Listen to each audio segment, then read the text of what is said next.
नमस्कार दोस्तों, मैं Dharmendra Verma online study with DK में आपका बहुत बहुत स्वागत करता हूं। आज काफ़ी इंटरेस्टिंग वीडियो आपके सामने लेकर आया हूं। काफ़ी इंपॉर्टेंट प्रश्न लिए हैं जो कि राष्ट्रीय पाठचर्या रूपरेखा 2005 से आपको यहां पर मिलने वाले हैं, जिसे एक शॉर्टकट में एनसीएफ 2005 भी कहते हैं। और इसका पूरा नाम पूछे कि एनसीएफ 2005 का पूरा नाम क्या है, पूछा जाता है एग्जाम में, तो याद रखिएगा नेशनल करिकुलम फ्रेमवर्क, ये एनसीएफ का पूरा नाम है। तो आपको इसका नाम भी याद कर लेना है। हिंदी में इसे क्या कहते हैं, राष्ट्रीय पाठचर्या रूपरेखा 2005। इंग्लिश में इसे नेशनल करिकुलम फ्रेमवर्क कहते हैं 2005, और इसको शॉर्टकट में एनसीएफ 2005 कहते हैं। तो ये तीनों बातों का ध्यान आपको रखना है, वैसे तो आपको पता होगा। साथ में थोड़ी सी मैं आपको जानकारी दूंगा, क्योंकि बाकी जानकारी आपको प्रश्नों के माध्यम से मिल जाएगी। तो सबसे पहले बात कर लेते हैं कि जो एनसीएफ 2005 है, इसका जो मुख्य सूत्र है वो क्या है। तो आपको पता होगा, शिक्षा बिना बोझ के, लर्निंग विदाउट बर्डन, इसका मुख्य सूत्र है। और इसका उद्देश्य की बात करें कि एनसीएफ 2005 का मुख्य उद्देश्य क्या होता है, तो ये बच्चों के स्कूली जीवन को बाहर के जीवन से जोड़ना होता है, और साथ में जीवन एवं ज्ञान के मध्य की दूरी को कम करना होता है एनसीएफ 2005 का उद्देश्य। तो छोटी सी जानकारी थी जिसके बारे में आपको पता होना चाहिए। दोनों की दोनों इंपॉर्टेंट है, एग्जाम में पूछा जाता है, तो ये आपको ध्यान में रखना है। टोटल 72 मिलेंगे, आप 70 मान के चलिए, 2 एक्स्ट्रा मैं मेरी तरफ से दे रहा हूँ।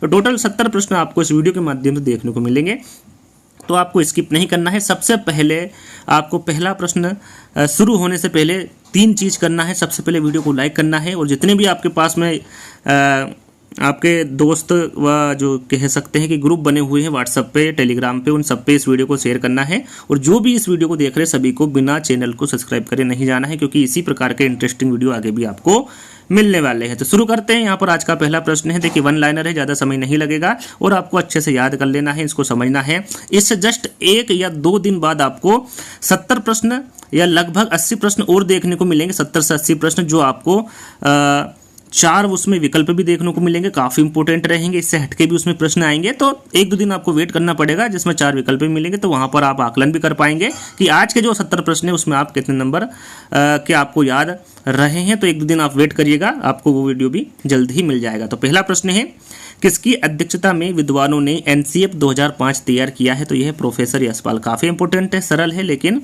इंपॉर्टेंट है। एनसीएफ 2005 ये किसकी अध्यक्षता में तैयार हुआ है, तो ये प्रोफेसर यशपाल की अध्यक्षता में तैयार हुआ है। देखिए यहाँ पर पूछा जाए कि एनसीएफ 2005 के निदेशक कौन थे, तो निदेशक कौन थे, प्रोफेसर कृष्ण कुमार। याद रखिएगा, एनसीएफ 2005 के निदेशक प्रोफेसर कृष्ण कुमार थे। एनसीएफ 2005 का मुख्य सूत्र कौन सा है, वह कब दिया गया। जैसा कि मैं आपको शुरू में ही बता चुका हूं कि इसका मुख्य सूत्र क्या है, शिक्षा बिना बोझ के, यानी लर्निंग विदाउट बर्डन। ये कब दिया गया था, 1993 में। सन यदि पूछे तो याद रखिएगा 1993 में दिया गया था। इस मंत्रालय की पहल पर प्रश्न कुछ इस प्रकार है, किस मंत्रालय की पहल पर एनसीएफ 2005 तैयार किया गया था। तो ये मानव संसाधन विकास मंत्रालय की पहल पर एनसीएफ 2005 को तैयार किया गया था। ये याद रखिएगा, काफ़ी इंपॉर्टेंट है। एनसीएफ 2005 का प्रारंभ रविंद्रनाथ टैगोर के किस निबंध से होता है। यहाँ पर देखिए 2 प्रश्न बन रहे हैं कि सभ्यता और प्रगति जो निबंध है ये किसके द्वारा लिखा गया है, तो ये रविंद्रनाथ टैगोर के द्वारा लिखा गया है। और दूसरा प्रश्न बन रहा है कि एनसीएफ 2005 का प्रारंभ रविंद्रनाथ टैगोर के किस निबंध से होता है, तो ये सभ्यता और प्रगति से होता है।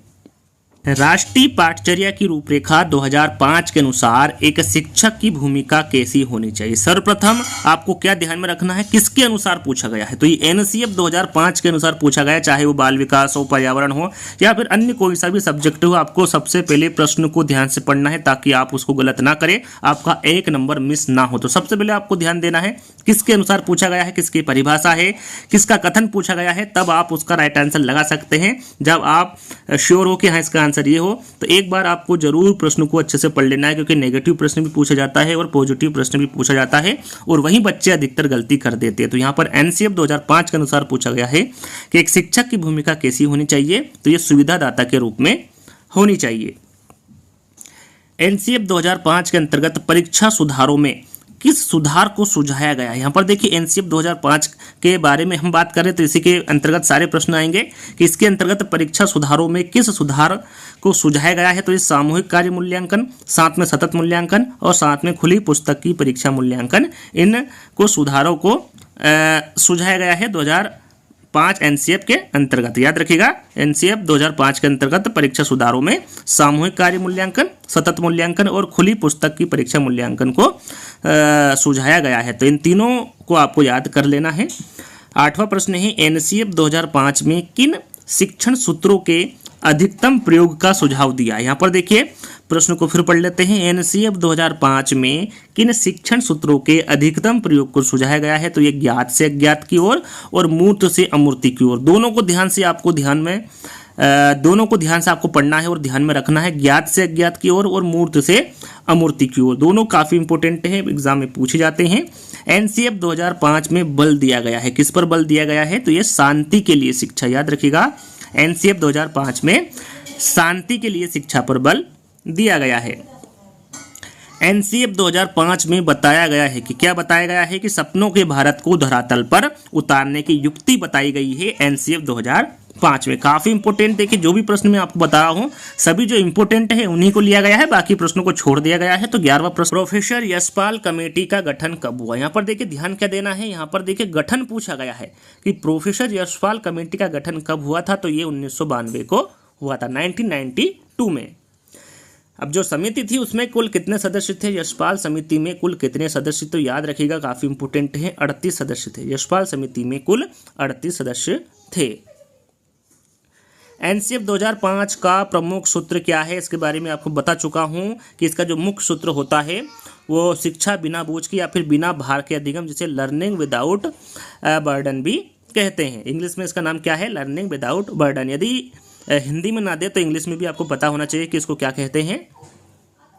करिकुलम किस भाषा का शब्द है, जैसा कि इसका पूरा नाम क्या है एनसीएफ का मैं आपको बता चुका हूं। तो यहाँ पर आपको बताना है कि जो करिकुलम है वो किस भाषा का शब्द है। तो ये लैटिन भाषा का शब्द है।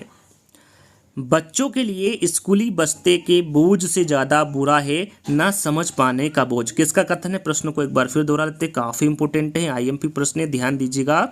बच्चों के लिए स्कूली बस्ते के बोझ से ज्यादा बुरा है ना समझ पाने का बोझ, यहां कथन किसका है। तो ये यशपाल समिति का कथन है। एनसीएफ 2005 के अनुसार बच्चों की गलतियां क्यों महत्वपूर्ण हैं। तो ये यहाँ समाधान को पहचानने में सहायता करता है। यदि बच्चे की, यहाँ पर देखिए एनसीएफ 2005 के अनुसार बच्चों की गलतियां क्यों महत्वपूर्ण है, क्योंकि यह समाधान को पहचानने में सहायता करती है। विद्यालय शिक्षा का अब तक का नवीनतम राष्ट्रीय दस्तावेज कौन सा, यानी कि अब तक जो सुधार किया गया है वो किस में किया गया है। तो ये एनसीएफ 2005 में किया गया है और यही नवीनतम राष्ट्रीय दस्तावेज है, इसके बाद में कोई भी सुधार इसमें नहीं किया गया है। तो याद रखिएगा विद्यालय शिक्षा का अब तक का जो नवीन राष्ट्रीय दस्तावेज होगा वो एनसीएफ 2005 होगा। राष्ट्रीय पाठचर्या की रूपरेखा 2005 के अनुसार बच्चों के आकलन का सही तरीका क्या है। यहाँ पर देखिए 2005 के अनुसार पूछा गया है, तो ये है दैनिक गतिविधियां। याद रखिएगा एनसीएफ 2005 के अनुसार बच्चों के आकलन का जो सही तरीका होगा वो दैनिक गतिविधियां होगा।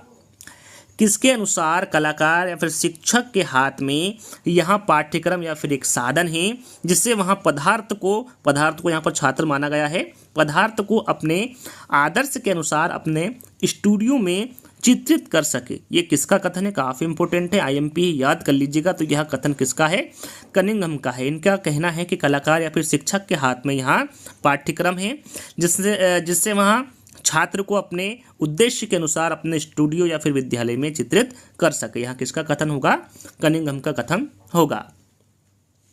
एनसीएफ 2005 की कार्यशाला कहाँ पर आयोजित की गई। यहाँ पर देखिए जो कार्यशाला है एनसीएफ 2005 की, ये कहाँ पर आयोजित की गई। तो ये एनसीईआरटी नई दिल्ली में आयोजित की गई एनसीएफ 2005 की कार्यशाला। शिक्षा बिना बोझ के जो एनसीएफ 2005 का प्रमुख स्रोत है या फिर प्रमुख सूत्र है, इसका अर्थ होता है, यहाँ पर देखिए इसका अर्थ भी आपको पता होना चाहिए कि इसका अर्थ क्या होता है। तो इसका अर्थ होता है पाठचर्या के बोझ को कम करना, जैसा कि मैंने इसके मुख्य उद्देश्य के अंतर्गत आपको बताया था।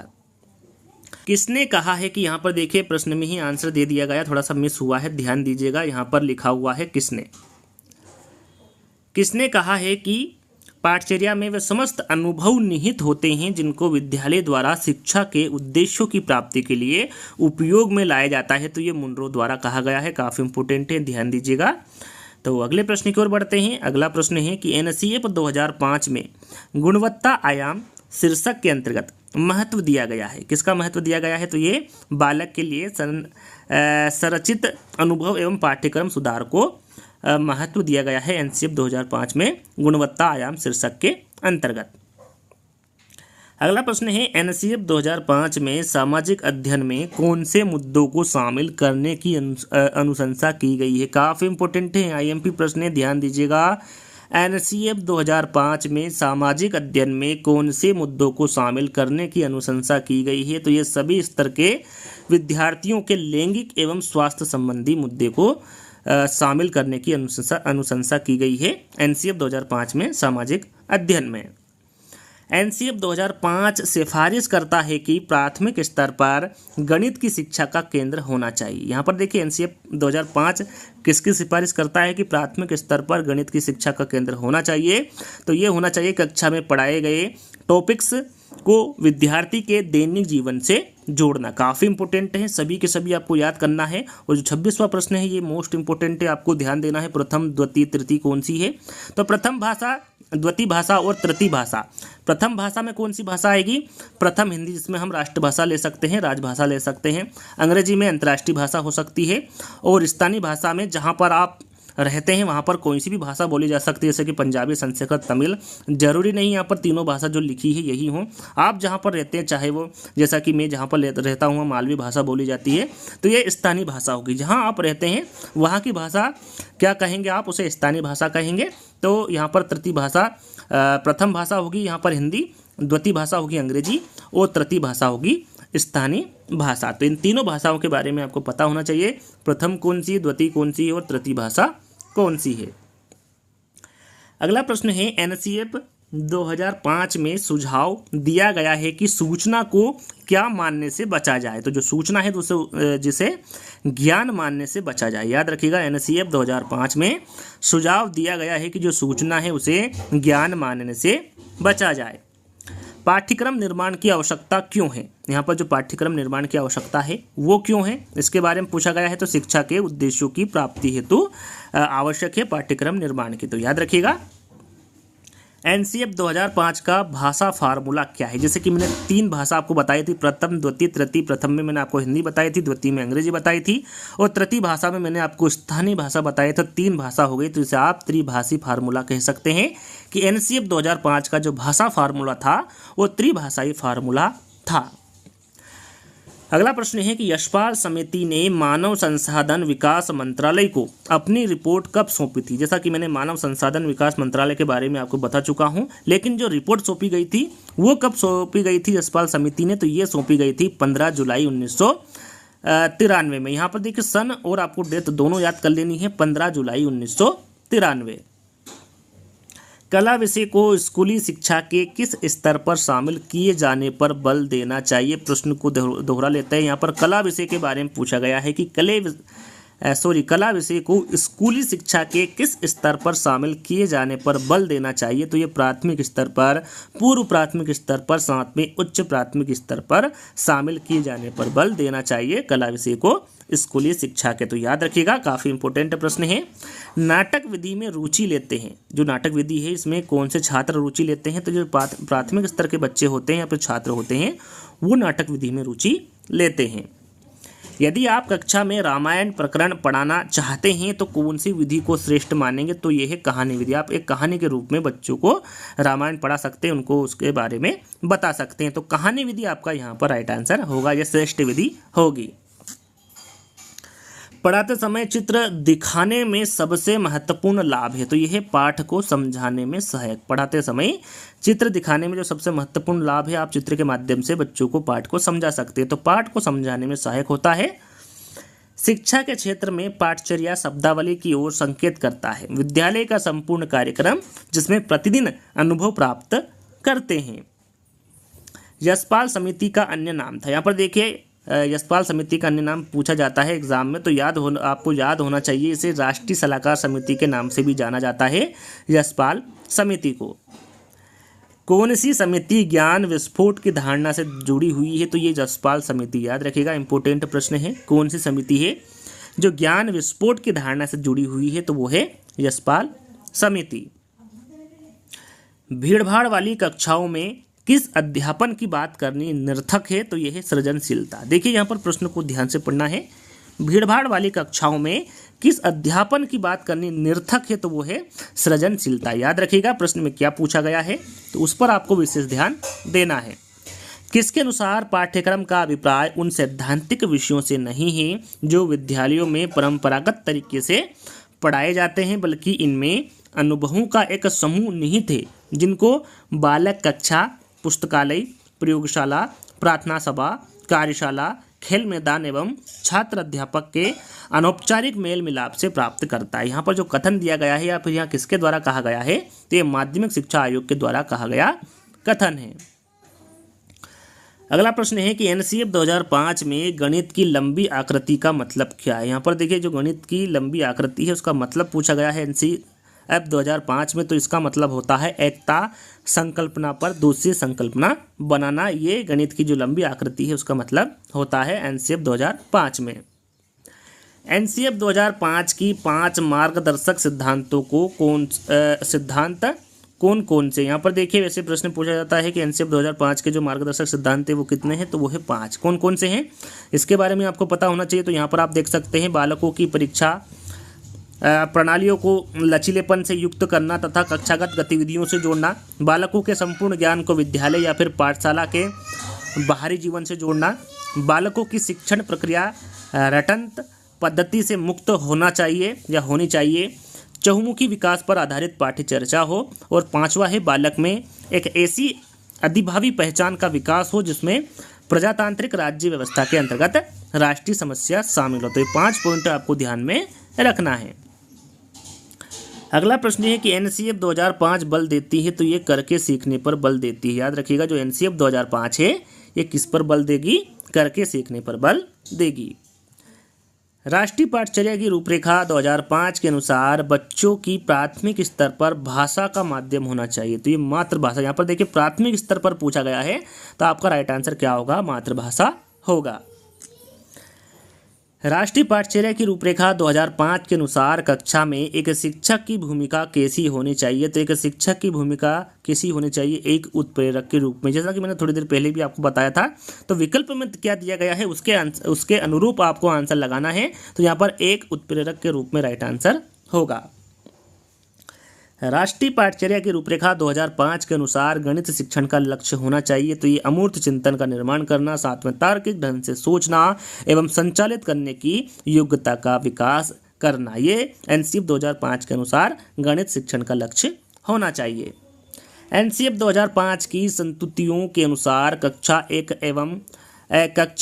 कक्षा 2 के विद्यार्थियों के लिए मूल्यांकन का तरीका होना चाहिए, तो ये प्रेक्षण के आधार पर होना चाहिए। याद रखिएगा एनसीएफ 2005 की संस्तुतियों के अनुसार कक्षा 1 व कक्षा 2 के विद्यार्थियों के लिए जो मूल्यांकन का तरीका होना चाहिए वो प्रेक्षण के आधार पर होना चाहिए।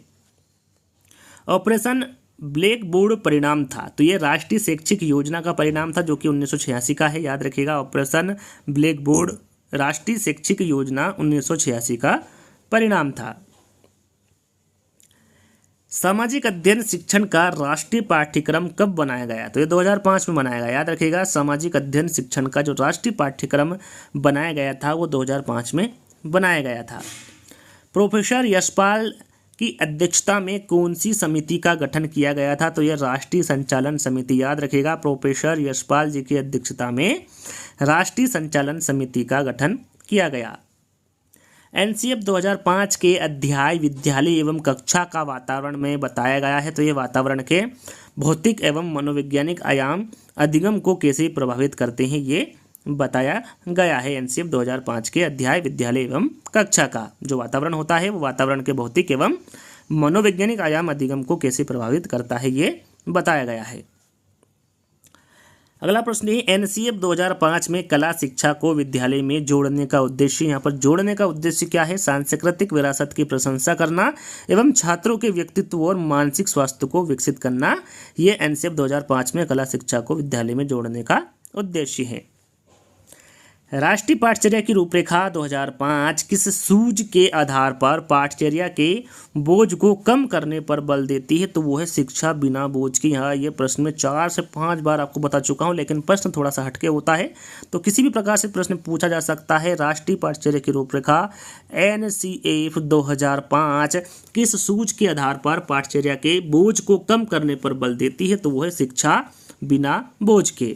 NCF 2005 में किस परीक्षा के संबंध में सुधार के लिए सुझाव दिए गए हैं? तो ये कक्षा 10वीं की परीक्षा ऐच्छिक हो, याद रखिएगा। NCF 2005 में जिस परीक्षा के संबंध में सुधार के लिए कहा गया है या फिर सुझाव दिया गया है वो है कक्षा जो 10वीं है वो ऐच्छिक हो, ऐसा सुझाव दिया गया है NCF 2005 में परीक्षा के संबंध में। अगला प्रश्न है कि यहाँ किसका कथन है कि यहाँ जानने के लिए अधिक उपयोगी है कि बहुत से गणित जानने की तुलना में गणित कैसे करें? तो ये है डेविड व्हीलर का कथन है। इनका कहना है कि यहाँ जानने के लिए कि अधिक उपयोगी है कि बहुत से गणित जानने की तुलना में गणित कैसे करें। यहाँ किसका कथन होगा? डेविड व्हीलर का कथन होगा। राष्ट्रीय पाठचर्या की रूपरेखा 2005 में किसकी समझ प्राप्त होती है? तो ये रचनावाद की, याद रखिएगा, काफ़ी इंपॉर्टेंट है। NCF 2005 में रचनावाद की समझ प्राप्त होती है। किसके अनुसार राष्ट्रीय पाठचर्या की रूपरेखा राष्ट्रीय शिक्षा प्रणाली को विकसित करने का एक साधन है तथा शैक्षिक घटकों के साथ साथ यहाँ भारत की भौगोलिक एवं सांस्कृतिक वातावरण की विविधता का उत्तरदायित्व निभाते हुए मूल्यों के सामान्य आधार निश्चित कर सके? तो ये राष्ट्रीय शिक्षा नीति 1986 के अनुसार। एक बार फिर पढ़ लेना है इस कथन को अच्छे से और याद कर लेना है। अगला प्रश्न है NCF 2005 के अनुसार मार्गदर्शन सिद्धांत में निहितार्थ है। तो ये ज्ञान को स्कूल के बाहर के जीवन से जोड़ना, ये NCF 2005 के अनुसार जो मार्गदर्शन सिद्धांत है उसमें निहितार्थ है, या फिर कह सकते हैं कि NCF 2005 का मुख्य उद्देश्य है। सामाजिक अध्ययन शिक्षण का राष्ट्रीय पाठ्यक्रम कब बनाया गया? तो ये 2005 में, याद रखिएगा। राष्ट्रीय अध्ययन शिक्षण का जो राष्ट्रीय पाठ्यक्रम बनाया गया था ये 2005 में बनाया गया था। NCF 2005 में गणित शिक्षण के बारे में बताया गया है कि गणित शिक्षण महत्वाकांक्षी, सुगमता और महत्वपूर्ण होना चाहिए। यह महत्वाकांक्षी का मतलब क्या है? तो यहाँ पर महत्वाकांक्षी का मतलब पूछा गया है सिर्फ, तो इसका महत्व होता है गणित में उच्च उद्देश्य या फिर लक्ष्य की प्राप्ति। ये महत्वाकांक्षी का मतलब होता है। किस समिति को 21 फोकस समिति भी कहते हैं? यहाँ पर देखिए प्रश्न काफी इंपॉर्टेंट है। किस समिति को 21 फोकस समिति भी कहते हैं? तो ये NCF 2005 को जो समिति है इसको ही 21 फोकस समिति कहते हैं। NCF 2005 की अवधारणा का संबंध मनोविज्ञान के कौन से संप्रदाय से है? तो ये संरचनावाद, याद रखिएगा, काफी इंपॉर्टेंट है।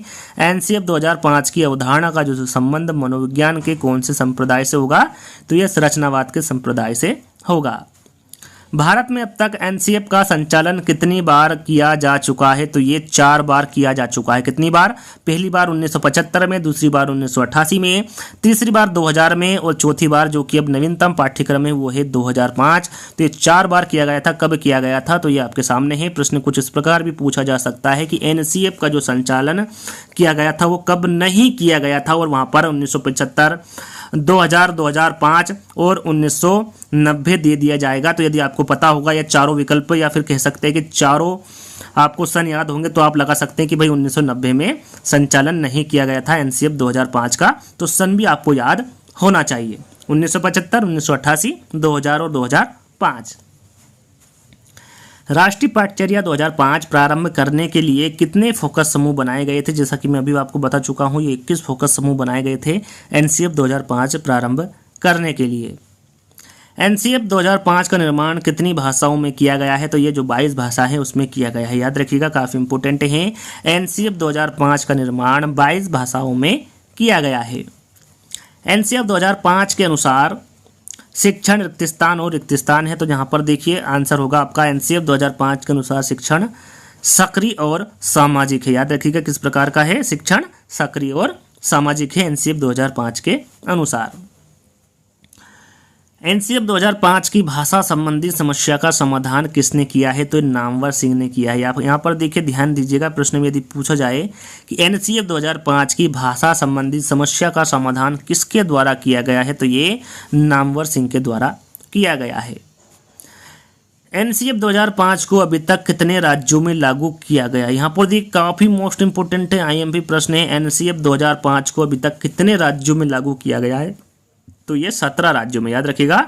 एनसीएफ 2005 को अभी तक 17 राज्यों में लागू किया गया है। एनसीएफ 2005 में राजस्थान का प्रतिनिधित्व किसने किया था? यहाँ पर देखिए प्रश्न संख्या थोड़ा सा मिस हुआ, 78 नहीं है, ये 68 है, याद रखिएगा। 68 जो प्रश्न है वो यहाँ है कि एनसीएफ 2005 में राजस्थान का जो प्रतिनिधित्व किया था वो किसने किया था? इंपॉर्टेंट है, तो ये किया था राजेश धनखड़ ने, याद रखिएगा। एनसीएफ 2005 में राजस्थान का जो प्रतिनिधित्व किया गया था वो राजेश धनखड़ के द्वारा किया गया था। अगला प्रश्न है, एनसीएफ 2005 के अनुसार जो पंचायती राज का मूल आधार कौन सा सिद्धांत है? काफ़ी इंपोर्टेंट है, आईएमपी है, प्रश्न को ध्यान से पढ़ना है। एनसीएफ 2005 के अनुसार पंचायती राज का मूल आधार कौन सा सिद्धांत है? तो वो है पूरकता का सिद्धांत। एनसीएफ 2005 के अध्यापक व विद्यार्थी का अनुपात क्या निर्धारित किया गया? यहाँ पर देखिए एनसीएफ 2005 के अनुसार पूछा गया है, तो अध्यापक का अनुपात होगा 1 और शिक्षार्थी का या फिर विद्यार्थी का होगा 30। एक अध्यापक पे कितने विद्यार्थी होंगे? 30 होंगे, यानी कि 1:30 का निर्धारण किया गया है एनसीएफ 2005 में अध्यापक और विद्यार्थी के लिए। जैसा कि मैंने आपको बताया था 72 प्रश्न मिलेंगे, तो यहाँ पर 71 प्रश्न हैं। यशपाल समिति के अनुसार प्राथमिक कक्षा के बालक के विद्यालय बस्ते का जो औसतन वजन होता है या फिर औसत वजन होता है वो कितना होता है? तो वो 4 किलो होता है, याद रखिएगा। यशपाल समिति के अनुसार जो प्राथमिक कक्षा के बालक होते हैं उसमें जो विद्यालय बस्ते का औसत वजन होता है वो 4 किलो का होता है।